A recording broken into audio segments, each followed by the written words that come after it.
And then we're going to turn to James chapter 1, verses 2. Amen. Nehemiah chapter 10. I believe it's 10. Let me just make sure. Chapter 8, sorry. Nehemiah chapter 8, verse 10. And then we will turn to James chapter 1, beginning at verse 2.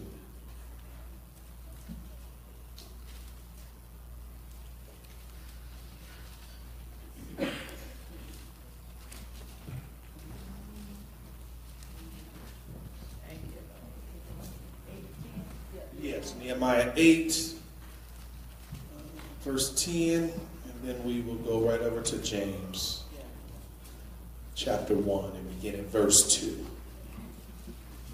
Amen. Let's give our worship leaders a round of applause. Appreciate them. Amen. Thank them for helping to help us enter into worship. Definitely appreciate them. When you get there, Nehemiah chapter 8, verse 10, say amen. Amen. And it reads as such.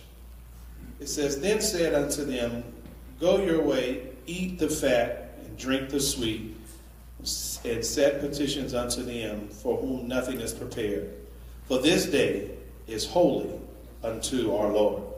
Neither be ye sorry, for the joy of the Lord is your strength.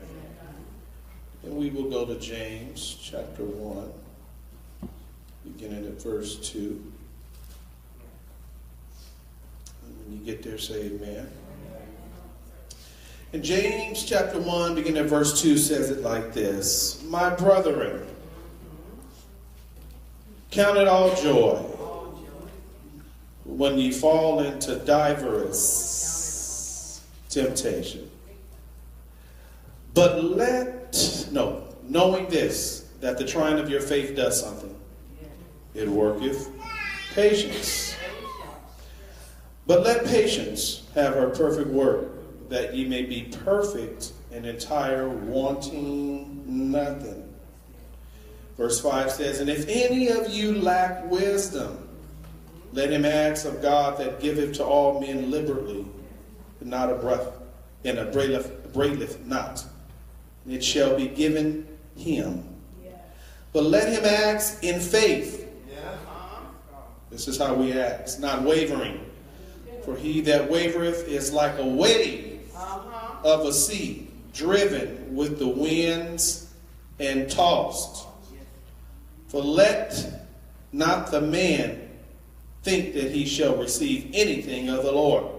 And let's stop right here at verse 8, and it simply says, A double-minded man, that's all of us, is unstable in all his ways. May Lord have us reading here. Amen. Today we have been specifically talking about desiring more of God. Amen. Today I want to talk from these words. Stop letting discouragement steal your joy. Stop letting discouragement steal your joy. Well, the Bible's already declared in Nehemiah that the joy of the Lord is our what? So if it's our strength, it's how we're able to mount up and fight against what? The enemy. It's also what helps to motivate us to love what we love. We talked last week about the importance of delighting in God and taking pleasure in serving God, taking pleasure in loving who He is. But I am convinced and becoming more and more aware that discouragement is becoming the enemy to the body of Christ. Because when you're discouraged, you've lost your courage. And in this walk, we have to be courageous. Because there's certain things we're going to have to step out and believe God for in order for it to happen. But the enemy is very keen about getting us. Saints only fall and make mistakes when we become discouraged. That's why the Bible tells us to don't be weary in well-doing. Because if we do so, what? We'll reap. If we faint, what? We just can't faint, but people faint because we get discouraged. Discouragement leads to disheartenment. We lose heart because we've lost our courage. And when you have no courage, you have nothing to fight against anything that the enemy will possess. And what is one of the number one tools of the enemy? He likes to get us with fear. But the way you conquer fear is we have to learn how to do it through what? Courage. You know, one of the things that we learned is fear sometimes never goes away. You just learn to be courageous and push through it. I think what we be trying to do is we wish we could eradicate it and, you know, be fearless. But we've got to be courageous more than we are fearless. Just be courageous. All of us have to do that. There's some levels of fear that will always remain there. But that's how the enemy seems to get us. He's very keen about using discouragement. Yes, he is. One mark of discouragement is a divided mind. The Bible lets us know about a double-minded man is unstable in what? All his ways. A divided mind is what keeps us one side believing one thing, but the other side is believing something else. And those are things that we have to learn how to conquer. And we conquer those through being encouraged. Yes. Encouragement has to be a key. And it has to be something for the body of Christ. And I have found out that as you grow in Christ and in this walk, you have to stop looking for encouragement from somebody else. And we better follow what the word said. David says, brethren, encourage yourself in who? In the Lord. That doesn't mean that you won't be encouraged.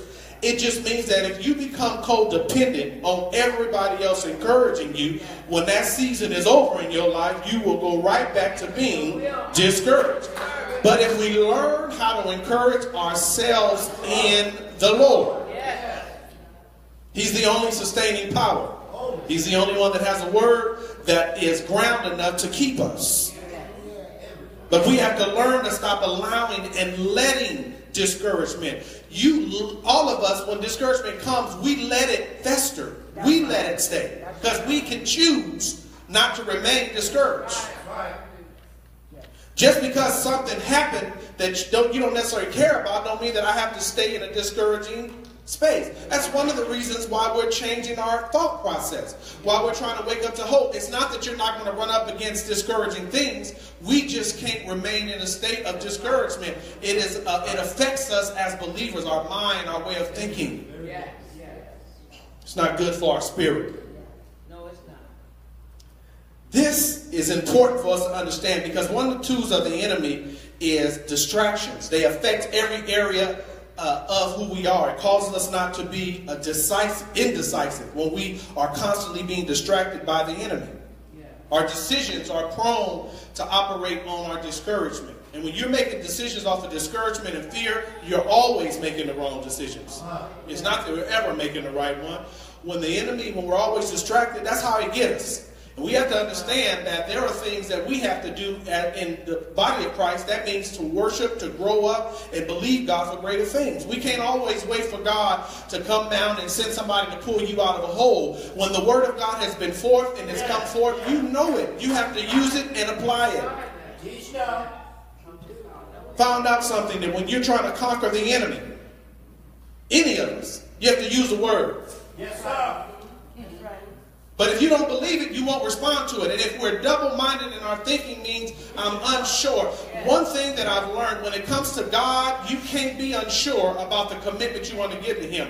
I'm not telling you that your commitment's not going to be challenged, but we cannot be unsure. That means we have to make a decision. I serve God based on whether you serve Him or not. We allow other people to affect our worship and praise. If you don't do it, what I need you to do, mother, then I ain't going to do it. What kind of foolishness is that? That's between you and God. I can't count on you to do your part. I got to do my part. It's important for us to understand. No matter what you're doing, it feels as if a dark cloud covers you entirely throughout your life when we allow discouragement to sit on us. And nobody is supposed to live in a dark cloud. So the first thing that James says, let me say it like this. This should be encouraging to us. He says, my brethren, count it all joy when you fall into what? Diverse temptations. Now, did you hear what he said? He said, count it joy when you fall into temptation. That means when I'm up against something that I'm tempted to do. When things are surrounding me, he said, count it all joy. Knowing this, why? That the trying of your faith, it's your faith that's being tried. Are you going to believe? He says the trying of your faith is working something. He said it's working something. It's working patience. It's producing the right attitude in us. That's what he said. It's producing patience. The trying of our faith is teaching us how to have an attitude of patience. Because if we let patience do something, if it has its perfect work, let patience finish with us. Let it continue to undergird us. Let it continue to strengthen us. He said if we let it have its perfect work, that we may be perfect and entire. We can be whole individuals, lacking nothing. When patience has her work in us. That's a work. Missionary Sloan, to have its work in us, that's a work. Is that not a work? That's a work. If we let it have its work in us. Another version says, let it endure, have its perfect results, and do it thoroughly through you, so that ye may be perfect, complete, developed in your faith. This is the key. To be developed in our faith. We're fighting a lot of underdevelopment. That's what we're fighting against.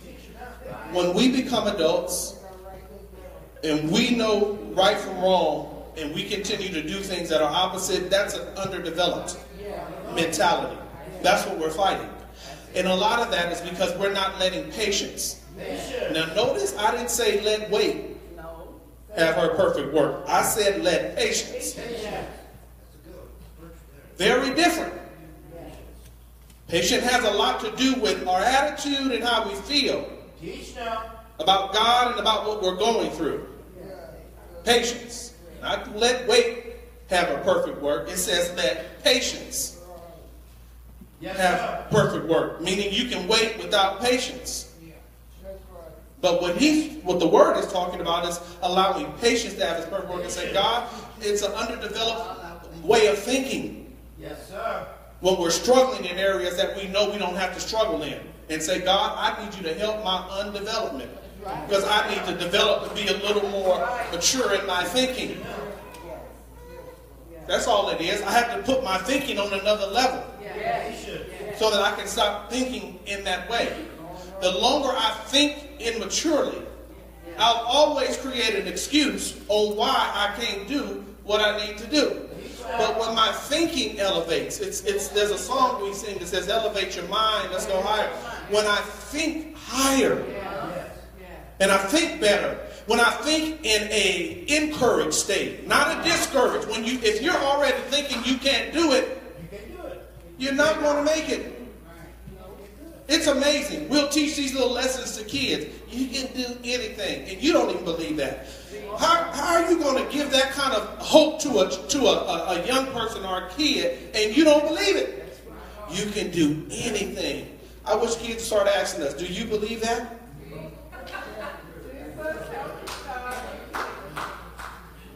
You have to understand, our generations, they pick up what we're not saying. It's a vibe. You may not be saying it, but you're showing them you don't believe it. Mother, you can do anything in the Lord. You can do all things through Christ. Do you believe that? And he's going to strengthen you through the joy. Do you understand that? The Bible says the joy of the Lord is my strength. I don't get strength without joy. You can't have the strength of the Lord without joy. That's the only thing sustaining. And you can only have joy by delighting yourself and having pleasure in God. Do you understand that our enjoyment from God, it becomes our peace, it becomes our subtlety, it becomes our strength, it becomes the thing that helps us get over the hump?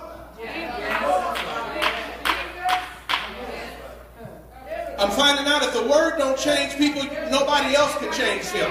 We waste energy and time, and we bust our little brain cells out and get upset, get attitudes, lose friends, disown family members because people don't want to change. Well, we've got to tell the truth. We're dealing with an underdeveloped generation of people that we're now having to reinstate. This is not the way you get things. You don't get things by having tantrum tantrums in God. You don't fall out when you don't get your way. That's not how this life works. God is looking for us to mature ourselves and stop being discouraged all the time. We're supposed to be encouraged. It's too much to be encouraged about. There's a lot to be encouraged about. We have a lot to yet live for. But we've got to stop doubting. We have to change the way we think. And patience helps our mind become settled. It's great to have zeal. But zeal without knowledge causes you to be incomplete. It's a lot of people. That's what happens. We ran off with zeal. We got excited.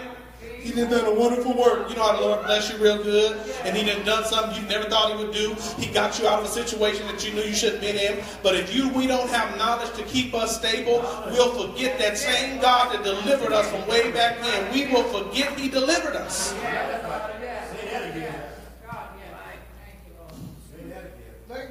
That's why God has to be served because of God, not because of what he does. If we worship him based on what he does, when you don't get your way, our praise will stop. And when I mean praise, I'm not talking about lip service. Praise is in who we are. We embody it. It becomes our life. It's easy to thank God in the presence. It's difficult when you're in the presence of the enemy and you still got to praise God. That means you got to have your own praise in order to do that. When you're in an environment that is not coded, that has not been sanctified, it has not been sanctioned by God, you have to have your own internal praise. You can't depend on nobody else to create an atmosphere. It's got to come from you. Call ourselves atmosphere shifters. That's what we're supposed to be. We're supposed to be atmosphere shifters. Mother, we're supposed to be atmosphere shifters. That means we're supposed to shift it right then. Yes, sir.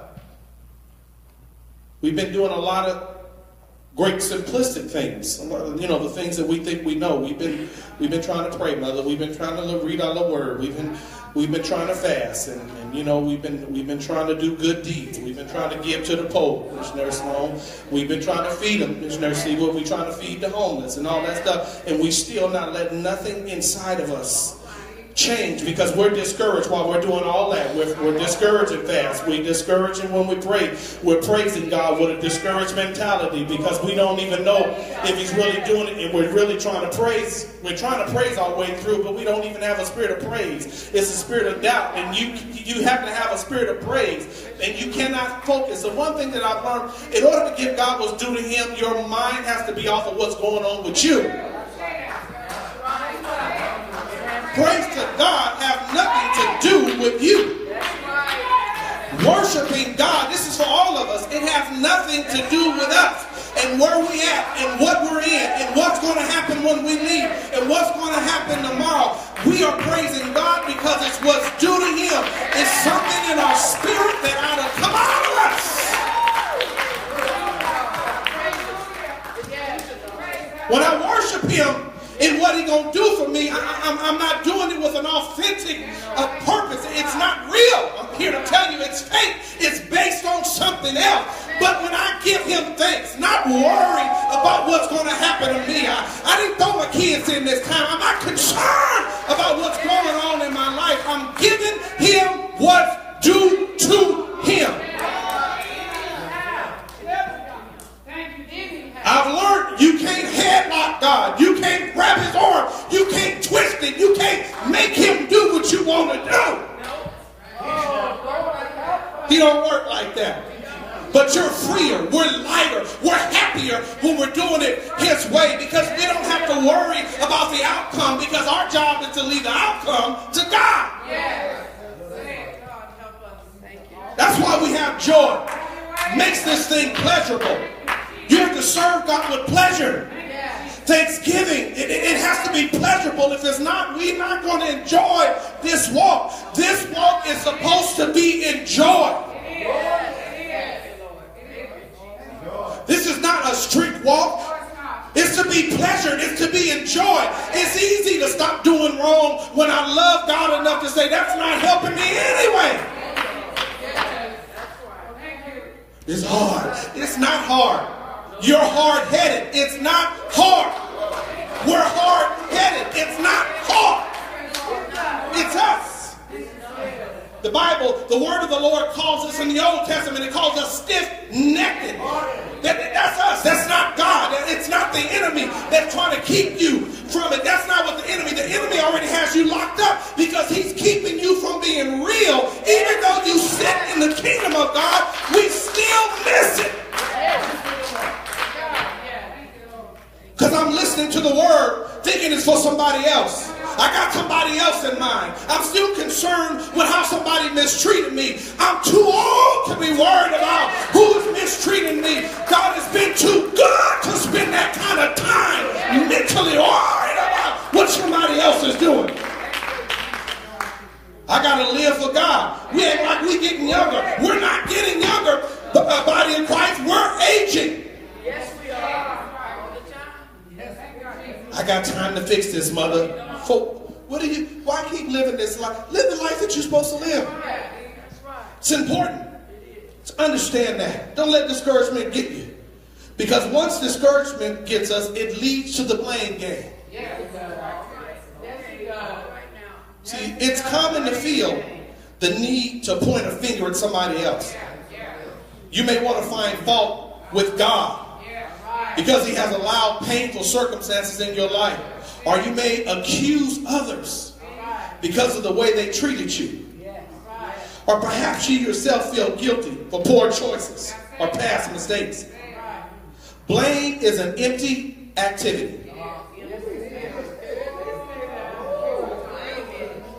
Blame is an empty activity.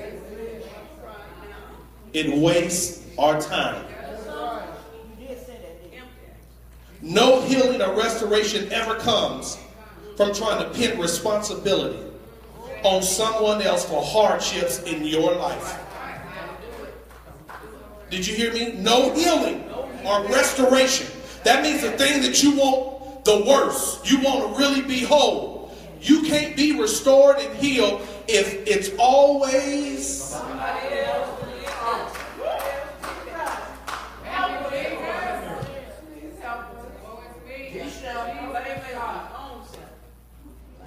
The hardest thing to learn in a relationship is that you don't get the right to change what you're supposed to be based on how someone else treats you.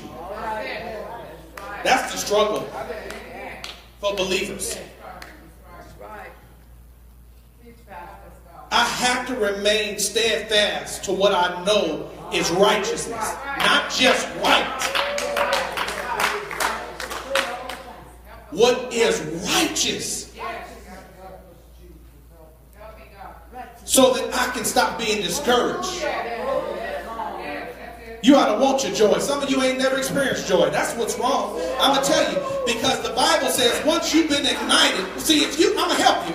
Don't feel bad. I ain't saying you ain't saved. I'm just telling you, you ain't got the fullness yet. Because once you really experience joy, salvation, peace, love, it's not so easy to just run away from that. And there's something in you that craves it over and over again. Sometimes we're getting saved, still in an undeveloped stage. But when you really experience the joy and the power of God, I'm talking about something that heals your heart. It's changing, it's transforming. It's why we can be transformed by the renewing of our mind. When the joy of the Lord becomes our strength. It's hard not to fight to keep that. There's too much pleasure. It feels too good when God has done something. You try to do all you can to get back to that. I'm not talking about a touch. I'm not talking about a few tears. I'm not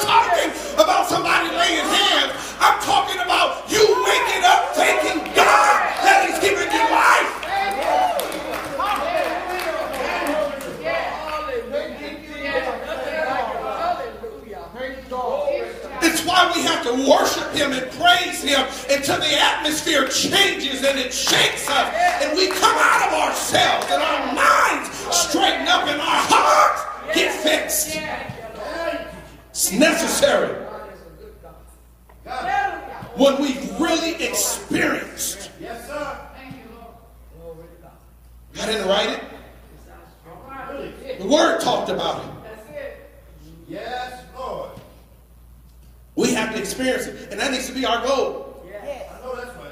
Oh no, I need a real move of God in my own life. No, I'm talking about when God does something in you. I'm gonna tell you something. When God really gets to working in our life, stuff will start falling off you, and you have to think back and remember you had it. Y'all think I'm playing?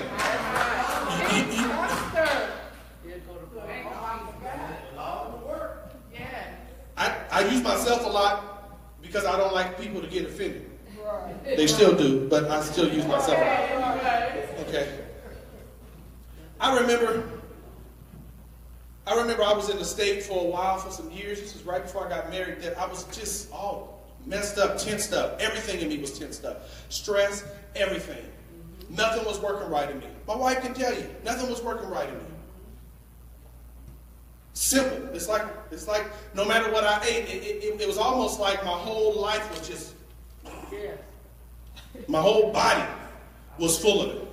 And I remember one time, this was maybe a couple of years after we were married, and there was some stuff I used to struggle with in my body. I told my wife, I said, man, look at that. That ain't even no problem no more. After I started to really catch it and really get it. You can live so in an unsatisfying state so long where you just doing work. You don't even feel it no more. I'm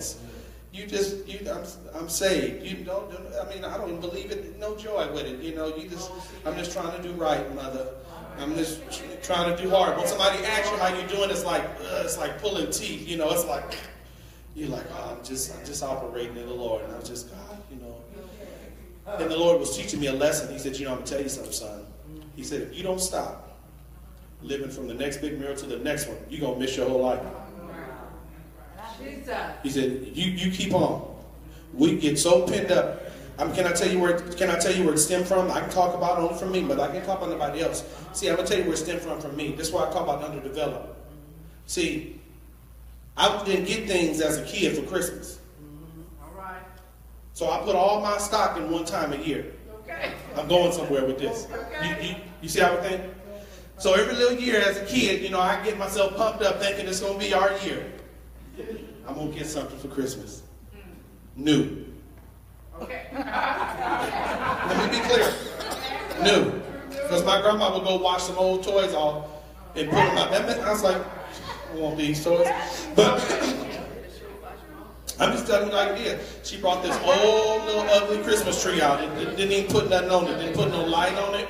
Christmas tree was probably about this big. She sitting right on the dresser, put a few candy canes, no lights or nothing.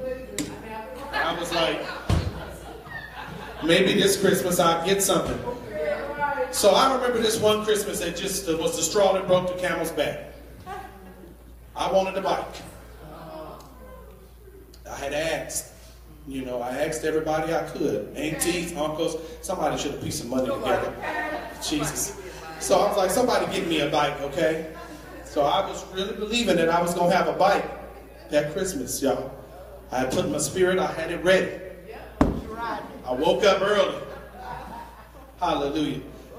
Now, I knew they couldn't bring it in the house because I told you my grandma's Christmas tree was this big, so I know what no little bike don't fit under it. So I figured that maybe they put it on the side of the house. So I woke up real early and went on the side of the house where I used to get the switches at, hoping there was a bike there. There wasn't no bike. And I went back in that house, and you can't really say nothing to like your older grandparents. You just had to kind of eat it. So one of my friends right up the street rode right by on the bike system. See how the enemy do? Out of all mornings to ride by on the bike, why did it have to be when I was looking outside? Why couldn't they have rolled before I woke up, or, later after I was looking out the window. But I seen a bike. Because that's what my mind was on. That's what I was aiming on. That's the miracle, y'all, that I wanted. I wanted a bike on 21st Street. That's what I wanted. I wanted that miracle to happen. And it didn't happen. So I pondered that in my heart and continued to grow. And that's the way I felt life was. I felt life was just like that Christmas when I was 9. I felt life was the same way. You build yourself all up, hoping that you're going to get something, right? And this is what we do. We get our minds messed up. But once I learned that it's different, that you don't have to live from one Christmas to the next, when I found out that Jesus came, that I might have life, and he said that I might have that more abundantly, when I found out that I no longer had to wait till December 25th to get a bike, Sister Philandra, I figured out that I said, this makes no sense. I'm complaining about not getting a bike, but I got some money for Christmas, right? And I learned and I put it together, and I had a bike made. It wasn't the best looking bike, but I put it together. I rode it, I let my friend, piece his bike together. But once I found out that I no longer had to live in an undefeated stage, I no longer had to live in that sense of discouragement. It sounds funny, but some of us are stuck somewhere. Mine might have been Christmas. I don't know where yours was. But some of us are still stuck in a hallway or in a bedroom. We're lost somewhere, and God is trying to help develop us. We're stuck somewhere, and when it's time to look, I got to stop being underdeveloped. This don't make no sense. I need God. I need joy. So here's one of the third things that happen when we stay in a discouraged state. Until a close. I talked a little bit about it last week, and it's so important because it links up this week. Anger becomes another common indication that we're discouraged. Oh, yeah. Because it festers. See, when this occurs, bitterness may develop, and it finally turns into a spirit of vengeance. Because we remain angry too long. If we let anger grow, and we keep letting it fester without resolution, it can easily and it will turn into direct depression. Yes, it will. Yes, it will. Mr. Betty, we going to school. This is Human Services 204. I mean,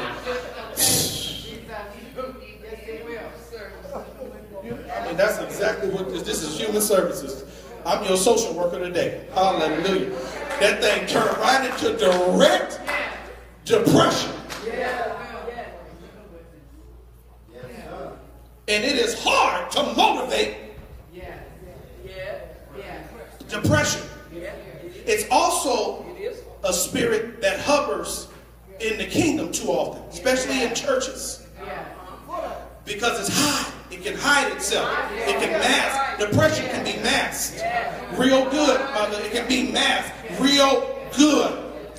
Everybody's depressed don't respond the same way. Everybody don't sleep all day when they depressed. Some people don't sleep at all when they depressed. Some people eat too much when they depressed. Some people don't eat enough when they depressed. It's different. And it's attack of the enemy. To fester our minds so that it steals from us. Depression drains you. Do you understand? It drains you. It takes life because it don't want you to have joy. You full of joy, but you won't let joy live in you. It's there, but you won't let it live. You have to give yourself permission to live. Tell yourself, listen, God told me to live. He told me to live and not die. That's it. That's what I'm rolling with. Let me tell you something. I had to get to a place. This sounds sad. It's get tough, but just if you hear it right, get your spirit right.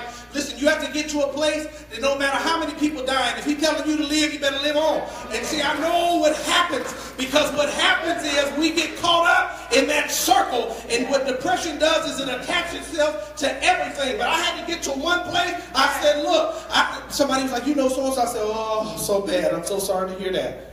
Whew, make me want to live a little better. Come on over here. I want to live a little more. Come on in. It may sound funny to you, but it make me want to live. You can say what you want to. One day I'm going to be out of here. And then y'all can do what you want to do when I get out. But you got to understand that when God is speaking something to you, it is the job of the enemy to directly contradict what God is telling you. If he's telling you to grow, he's telling you to love, he's telling you to obey, he's telling you to live, we've got to do directly what he's saying, and we got to make up in our mind that that's what I'm going to do. Thank you, Jesus. Thank you, Jesus. Thank you. And you do it with joy. I learned that God don't fix one problem until you do what you're supposed to do. I was fix this. He was for what? Why do you want me to fix this? And I'm asking you to give me what I need. Because see, God knows if you don't change who you are internally, it don't matter externally what he does. If you keep thinking that finances is your answer, you're wrong. If you are working and searching for money, that's the wrong search. Because as long as you broke internally and you don't desire the riches of the Lord, it don't matter what God give you, you're going to be a rich, broke person. If you want love and you're not a loving person, you won't receive what you want. It's just the way God works.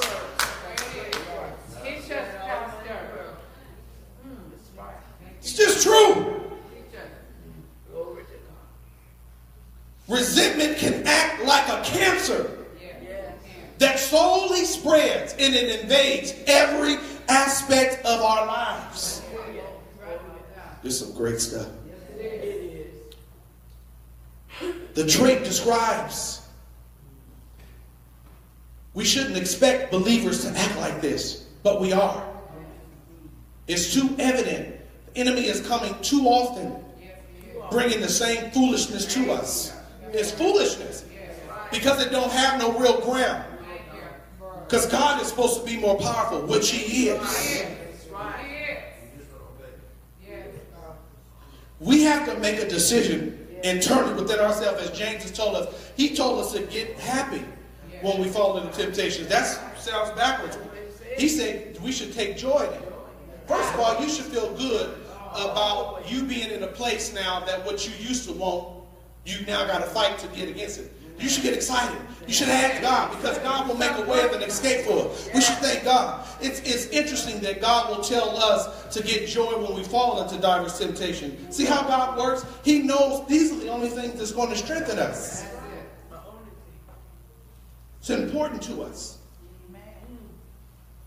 We cannot allow resentment to continue to be the cancer to our souls. Resentment is very difficult to find. It does subtle things. Mother, resentment does subtle things. It ain't like wrath. It just bust out on you. Resentment passes by you on the street while you had to bust out. Act like it didn't see you.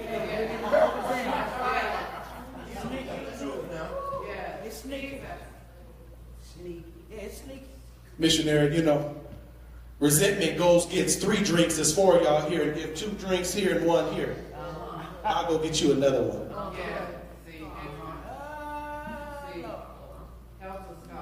It's subtle. It doesn't always, you can't always notice it. But it's a cancer. It's eating away at us in the inside. It's invading our space. Can I be honest with you? I don't like too many things invading my personal space. I don't. I also found out something. My natural reaction is to be a joyful person. That's my character. Like, just naturally.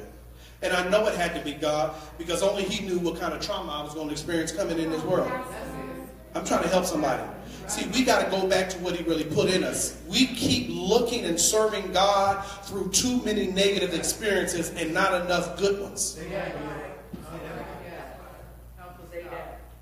We got to go back to what he really put in us. And remember, you wasn't always like that. Life made you all tough and bitter like that. Get soft again. Go meditate in the Lord. Soak yourself in Jesus. Maybe you've never got a pedicure. And that callus get real tough. And they put that cream on it. Say, let me soak it for a little bit so I can just tell you like it is. So that they can scrub what? All it is hard skin that's callous. So they can scrub it off. And they just rub in. They'll tell you, you need to come more often. You shouldn't wait this long. I said, okay, you shouldn't wait this long. You should come more often. Because you done got hard. That callus on you done got hard. And you got nice feet, but you got a hard callus. And that's how some of us are. We nice people, but we too hard around there. And that hardness, it's pushing people away. People can't even get to the soft part of you. They want to. But as soon as somebody get to that soft part, you yoke up on them again. I don't want nobody in this space. Oh, look. Come on. Let me in. We have to ask the Lord to search our hearts for any traces of discouragement and to eliminate destructive power of discouragement that tries to manipulate our lives. Discouragement is not good for us. It's not good to stay in. It happens, but we don't have to live there.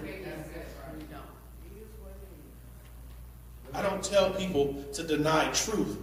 We can't live in certain states because we're not created. When we fester in those things, they change us. Staying in discouragement too long will alter your reality. It'll alter our reality. And everything we see will be skewed because we're discouraged. And how we're feeling and what we're looking at is through discouragement. It's not courage. It's through discouragement. We have to learn that. I ain't got time for my reality to be altered. I need my stuff to be on point. Do you understand what I'm saying? I'm honest with myself. I know what kind of mind I have. I can't allow my mind to go different places. We got this ain't no, I'm trying to tell people the truth. That's why we can't put everybody in the same category. Some of us are morbid, and we've got to get rid of that spirit. It's messing us up. You want to go to everybody's funeral. Sit your behind down. Go home. Do you understand what I'm saying? Go home. Everybody don't have the call and the grace to go in and out and try to tend to people. Do you not know that's why people are chosen for different selections? Everybody's not that way. It don't mean they don't care. It's just that everybody can't sit under that kind of oppression and come out with joy. We got morbid people. They like seeing people in pain. They encourage pain. Everything painful they're a part of. Y'all know you've seen spirits like that. Every time there's something bad going on, they're around it. That's a spirit. You're everywhere. That's right. Everything negative, you're around.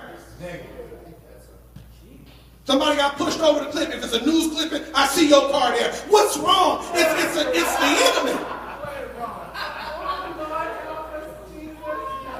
That's the wrong sense. God has to do something different to us. Everybody don't have that call, but everybody can't go in and out before bereaved and minister and then come back with their own life. You know you don't need to go, because if you go over there, it's going to take you back 10 years. You don't need to go back. We can't put that kind of responsibility on everybody. That's not everybody's call. It's not everybody's gifting. Everybody's not supposed to go in. You might be a missionary, but that ain't your call. You go deal with these kind of people. You can't work this kind of area.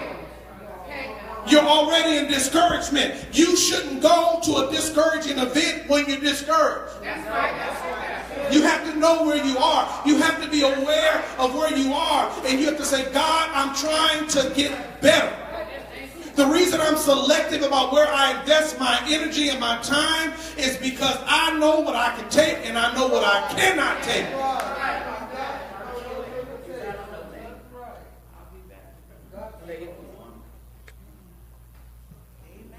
It's a cancer. Has to leave us. And you have to decide how you want to live. You have to decide how you want to live. It's not, it's everybody doesn't have that same grace. I tell people, listen, you have to know your ministry, you have to know your place. I know my area, know my gifting.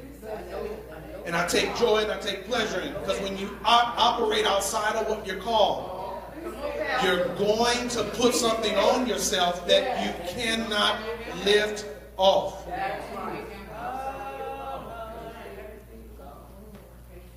We have to be okay with God and understanding that we need the joy of the Lord. We can no longer be angry at everything for nothing. Can't be angry at everything. We have to release this stuff. It's affecting who you are. You're a better person than how you live. And you got to treat yourself better by what you're willing to believe. Yes, sir. Understand that the joy of the Lord really is our strength. Yes, sir. And if we eliminate the this and keep courage before it, Courage. Joy. courage and strengthen our heart. That's what we want. That's what we need. That's what we're about. We're about believing the impossible. We're about believing that God can do anything. That's who we are. He can do anything for any of us at any time. He has no respected person. He don't matter how late you think it is in your life. God can fix anything and change any of us at any time. Sounds funny, but it's the truth. We got to get our minds together so we can stop running to the wrong thing. We got to start being attracted to the things that we want. Mother, if I'm saying I want great things and I want to be around the right people, then I got to stop being attracted to the wrong things. And I have to tell myself that this is an unhealthy system that I'm a part of, because it's not producing the results I need. I can't be around this to be healthy. I have to select it. And for us, we've got to be around joy. People that love God love life. You know what I'm saying? People that are not always complaining about what they don't have. People that don't always have the inside scoop. People that don't know much about what's going on, so they can stay light. Knowing too much, you get heavy. My wife will tell you, one of the reasons why we only have a church Facebook, I can't take some of the junk that I see out there with my own folks. I'm not talking about nobody else's church. I'm talking about my own people. Y'all be everywhere that y'all ain't got no business being. Everywhere and everything. All the time. Posting silly stuff.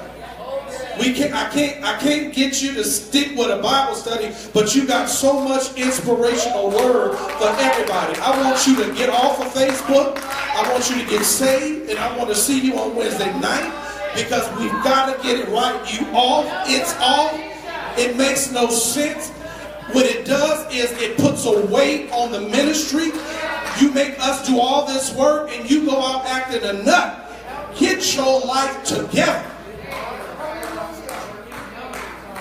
It's a church one. I don't need a personal one. Anything I want to know, I'm trying to market the ministry. That's what you should be trying to market. I'm not supposed to see you in every other church, but something is wrong. You're sick and you're getting sick. Have to shake yourselves. Have to help yourself. I'm glad we lied, because I want you to see this. Stay home.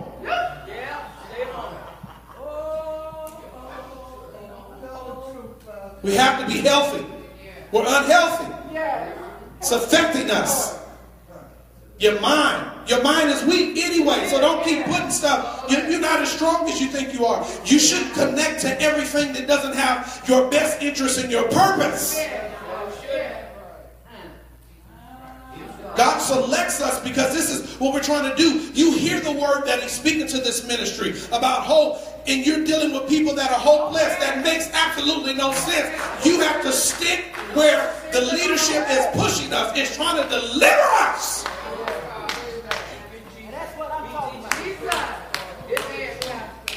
It's the truth. You have to know yourself.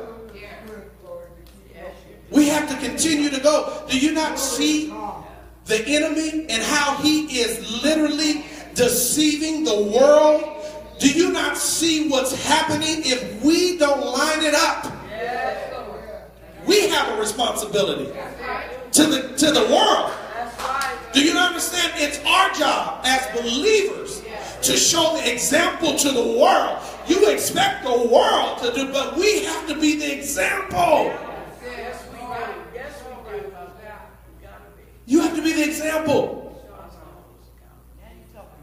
You have to be wiser, saints. You have to know who you are. Remember who you are.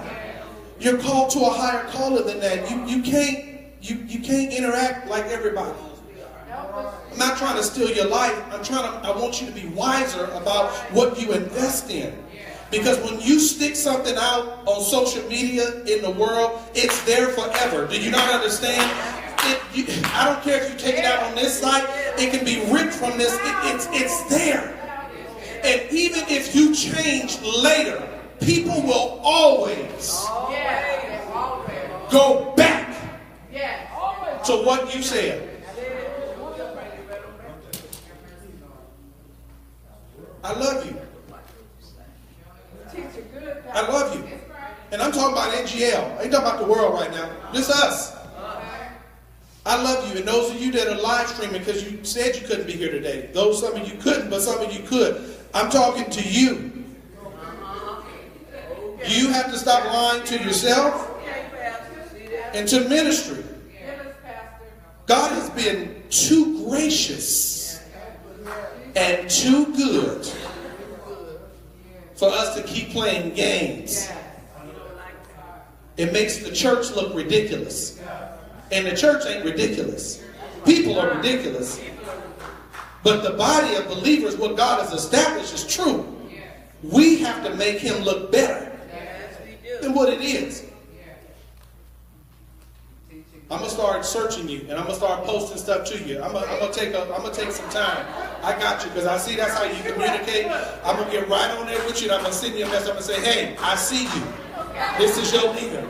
I'm right here. How you doing?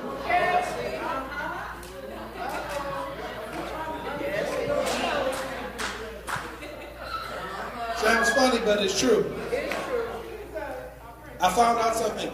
Those of you, especially you young people, and I'm closing, that are trying to become even into the professional field, do you not know that most recruiters in most companies now, before they hire you, I'm talking to you, they submit a public search to see what they can pick up concerning you. Because it shows them what kind of character you are. Recruiters do it for school. I'm just being honest with you. I'm telling you, because I think it's important for us when we misuse tools that are promoted to help us. It puts us in a bad way. You have a life that you want.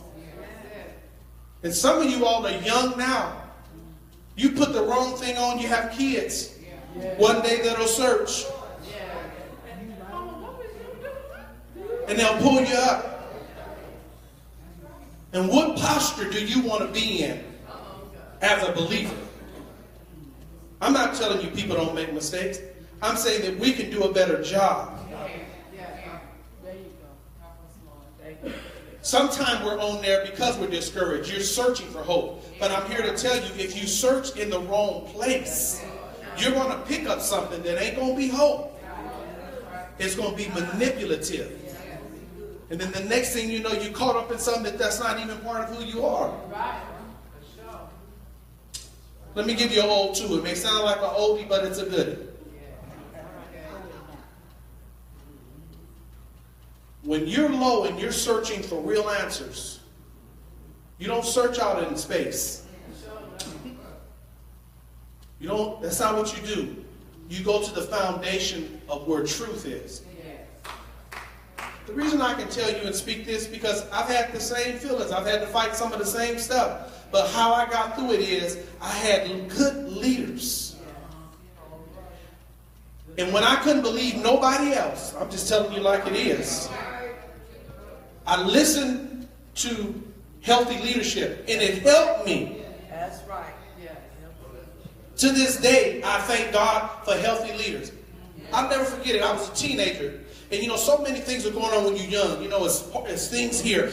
And I'm not talking about worldly stuff. I'm talking about even church stuff. You know, Bishop Hunt, when he was helping me grow spiritually, it was certain places. He said, sure, you can go. It was some places he was like, I don't want you to go there. And I'd be like, why, Pastor Hunt? I'm just going to this kind of musical. He would say, son, I know what God has put in you, and what I don't want to happen is for you to, and this is what he told me, it's the best secret. He said, I don't want you to be overly exposed. Because when you see too much, too young, it'll ruin you as you get older.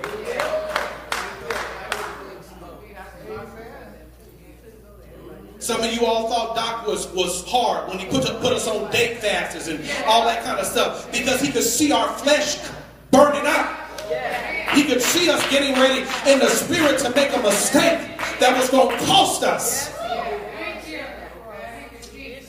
And there were many things I felt I missed until I became older. And my wife will tell you, I didn't see the enemy attack so many people that we served and grew up with in ministry. He's tearing up their lives. And it ain't that he didn't try to tear mine up, but I had something I was running in. And when the wind came and blew by my house, it didn't blow it down because the foundation was firm. I said, thank God I didn't go to some of the things, because too many things, seeing too much, it would have made me sick. It's why we're bitter now on ministry. We see too much. When God is establishing you a sound home, stay home. Get the training. Get the word of God. Somebody that loves you. Somebody that won't molest you in the spirit. Somebody that won't manipulate you. They won't play mind games or emotional games. But they'll believe in the God and who you are. Can't run to everything. Everybody don't have a word. Everybody don't have a ministry. Stop following people that are not subject to leadership. It's out of order. And you're going to be lost. You're going to watch them and you're going to be lost. You're not built to live like that.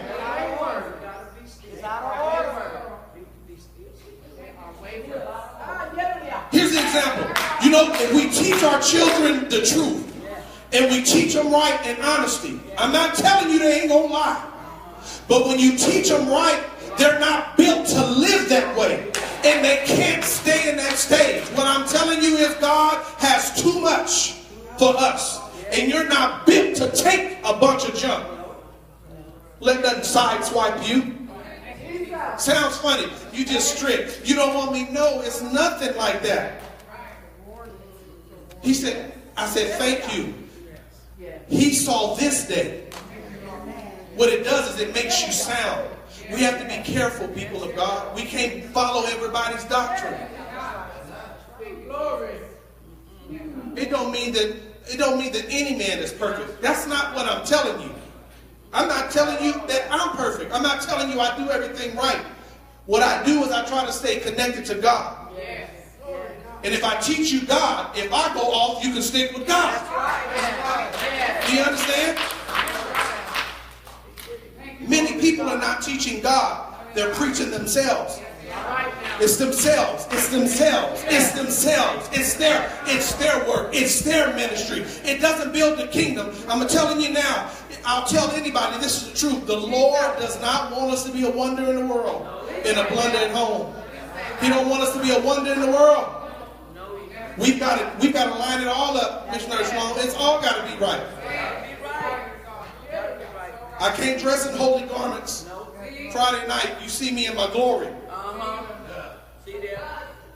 But I'm not being who I'm really supposed to be. We got to watch it, saints. We got to be careful. God has great things for us. And it's time for great people to do some great movement. What I'm telling you is come out of your discouragement. Stop following everything. Encourage yourself in the Lord. Nobody else has to keep reaffirming. Listen, stick with God and He'll reveal to you who you need to be and what He has for you. Believe in Him. Don't believe in everything else. Believe in God. God is real. He's a real deliverer. He's a real keeper. He don't play games with your emotions. He won't lie to you. He won't mistreat you. He's not forceful. He won't rape you. He won't do anything. But He's a gentleman. He's kind. He'll lead you right. He'll encourage you. He'll keep you on a firm foundation. Stand to your feet, people of God.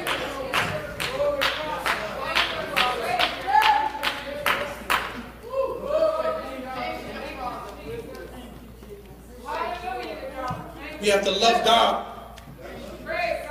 and love more truth.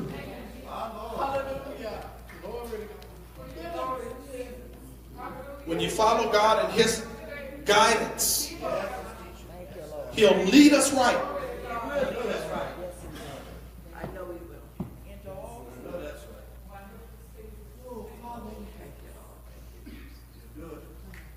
I'll say, okay, why do that, Pastor Hunt? He said, son, I want to do such and such, and we want to make sure of this.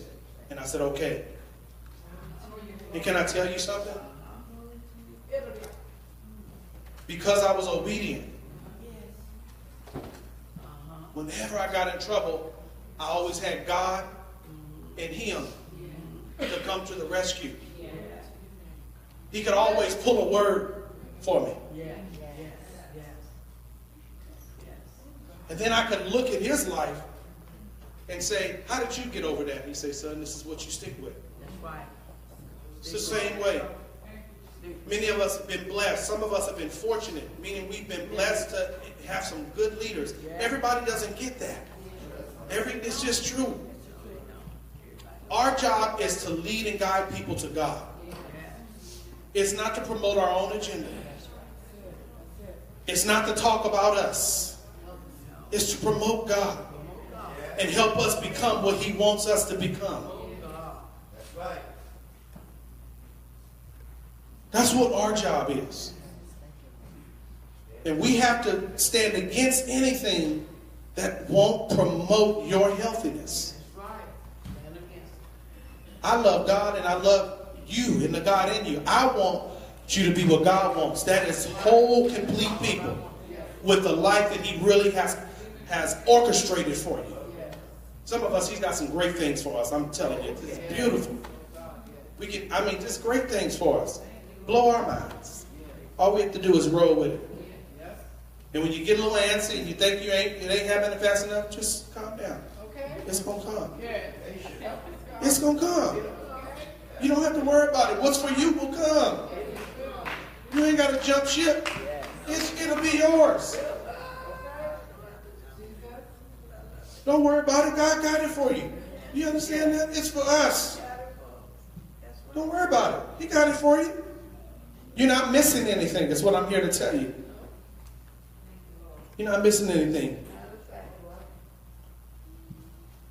You want the favor of God over your life. And I'm here to tell you, if you follow God, the doors will be open and He'll place you right where you need to be.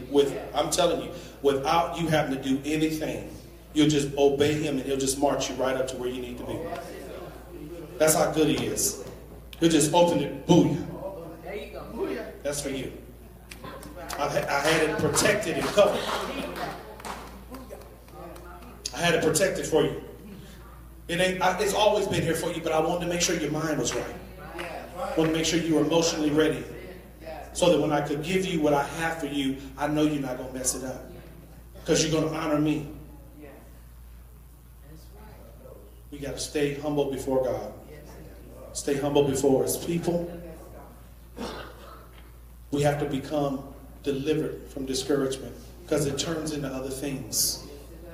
And then we'll be motivated by the wrong thing. We'll try to serve the wrong thing. And none of us can overcompensate for things that God can only heal. It don't matter. You can preach to the mountain. You still a little girl inside. You can preach to millions. That little boy is still messing you up. I got them. You know how it is. We get so excited, missionaries. See what everybody want me to preach. Okay, that's not hard to do. You get a few cards. You put a few posters out. You know, we good now. It's almost like football sports. What's those videos called for when you put clips together and little highlights of yourself and they sit them online? That's what we're doing. We put little movie trailers out there for people can see us. And then we act like it's God opening doors. No, you're opening them yourself. Because when God opens doors, I'm here to tell you, when God is ready for you to go viral, listen to me. Somebody catch this. When he's ready for you to go viral, it only takes him one time. Show forth in his glory in you, and he'll let everybody know what he put in you.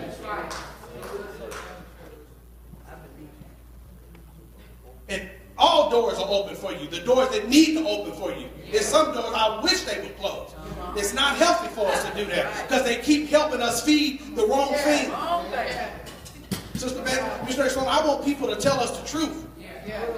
I don't want people to get excited when I don't carry the anointing. I want people to say, "That's you're a good speaker, but you need a little more." Do you not understand? I'm serious about this. I don't want to make nobody sick. I don't want nobody just, "Oh, you're great." No, I'm not. You tell me the truth. I didn't understand nothing you were saying. How do you put that together? You want people to recognize the anointing, not gift, but the anointing. I want people that can not only feel something, but something in them changed when they left you. People can say what they want to, but you can't deny the power of God. When it's real, it changes. Folks will leave, they'll never be the same after meeting you because of the God experience they had. Not you, but the God. Jesus. Thank you, God. Don't look to be a celebrity. Don't look to be a star. Look to be godly. Don't worry about what somebody else gets that you think you should have. God has it for you. He's going to open it. It's going to be yours.